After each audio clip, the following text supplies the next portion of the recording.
Violence is anything that makes a disabled woman feel unsafe. It happens every day, but it's normalised. That invalidation, that minimisation slowly erodes at our identities and sense of self. Small changes to improve the whole landscape.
Hi, I'm Laura. My pronouns are she, her, and I am a mental health and disability advocate based in Wurundjeri country. Hello, my name's Renee. I'm a proud Biripi Dunghutti woman and I'm a disability and gender justice advocate. My name is Christine. My pronouns are she and her, and I work as an equality advocate, and I'm also a part-time teacher at a neighbourhood house. Hi, my name's Talitha and I identify as a proud queer disabled woman. Hi, my name's Annabelle. I am an occupational therapist and a disability advocate, and I live with multiple invisible disabilities.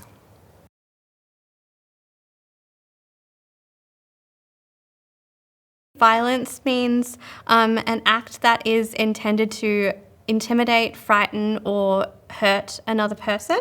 And it's important to note that violence can be physical, but it can also manifest in other ways. So there might be sexual violence, emotional violence or psychological violence. I've had experiences of people chasing me down the street in cars because I'm alone and in a wheelchair, and calling racial slurs. If we look at it in a colonial setting, First Nations people are impacted by the violence of not being able to access where they come from.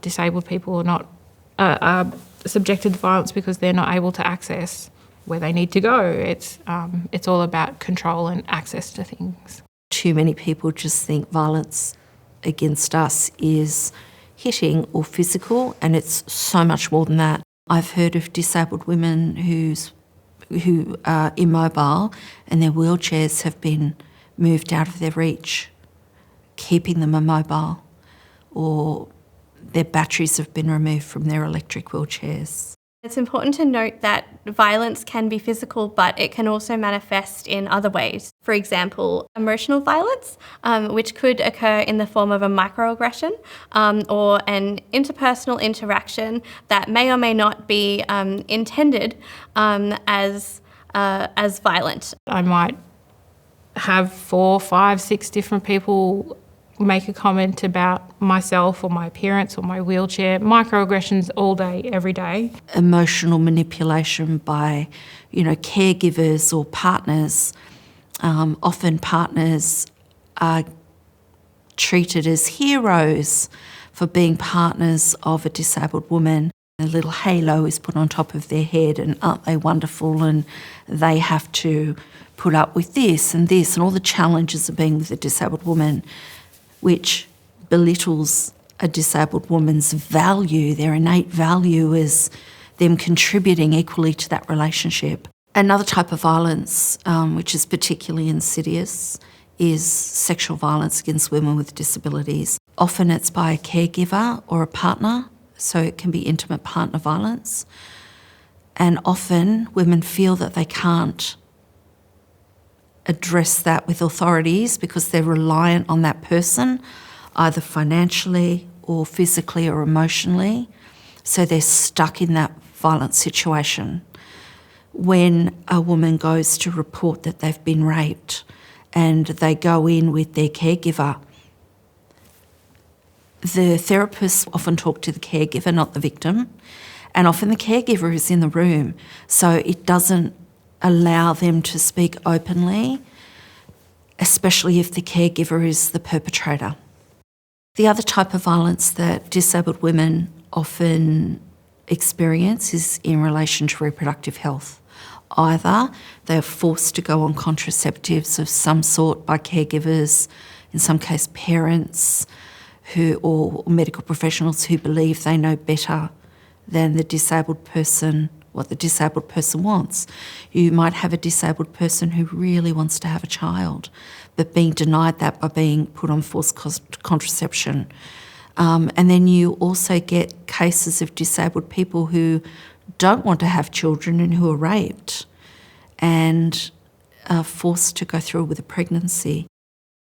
Another sort of violence could be a disabled woman who is the victim of financial violence. If they're on some sort of pension and someone's withholding their money or using it for purposes other than intended by the disabled person. Women and girls with disability are a lot more likely to experience medical violence, so their pain being dismissed or their symptoms not being treated because of ableism, because their concerns aren't being taken seriously. It took 11 years for me to get a diagnosis of endometriosis, of fighting for a diagnosis. There's a lot of misinformation within the healthcare system.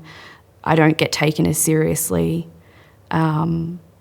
I quite often have to fight and argue and do my own research in preparation for those meetings, and I can leave feeling really unvalidated, really unsafe. The systems we have around asking for help all assume that I will, as my first principle, seek to defraud the system. And I think that's crept into even down to one-on-one conversations. People distrust people who ask for help. That invalidation, that minimisation of our very real internal experiences is a form of violence that slowly erodes at our identities and sense of self.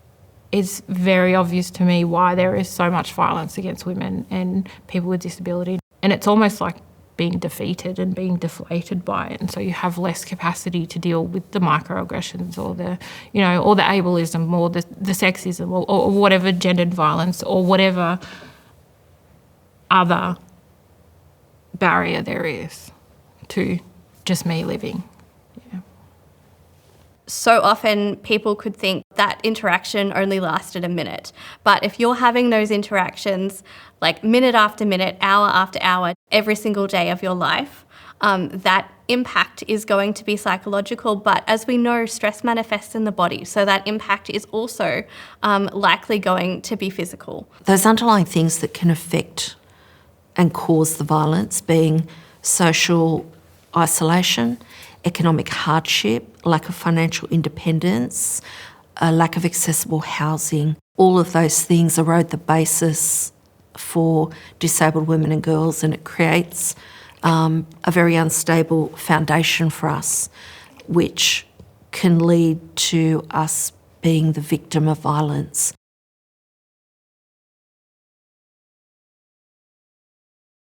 By listening to women and girls with disabilities who have lived experience, allies are accepting our invitation to listen, to hold space, to create empathy, but also to drive change and to be a catalyst for the change that we desperately need to see. I don't think you can convince people. I think either